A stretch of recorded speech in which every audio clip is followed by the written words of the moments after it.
Media sosial diramaikan dengan rekaman momen pejuang dari Brigade Al-Qassam sayap bersenjata dari kelompok Hamas melancarkan serangan penyergapan baru terhadap pasukan dan kendaraan lapis baja pasukan pertahanan Israel atau IDF di wilayah Bet Lahia, jalur Gaza. Rekamannya diunggah di Telegram pada Selasa 22 April 2025. Dalam operasi tersebut, Brigade Al-Qassam menggunakan peluncur RPG-7 dan RPG tipe 69 dilengkapi dengan proyektil tandem PG-7V serta peluru kendali Al-Yasin 105.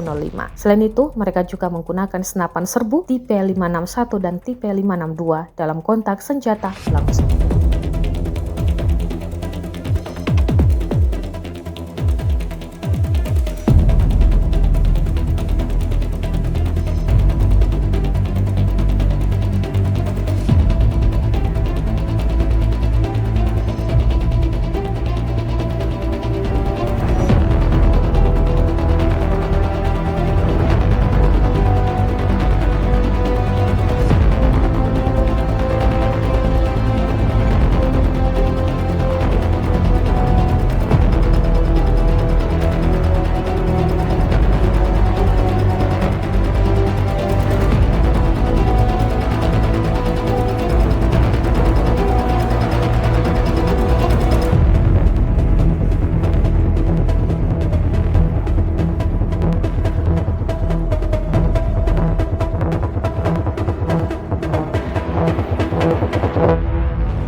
Download Tribun X sekarang, menghadirkan lokal menjadi Indonesia.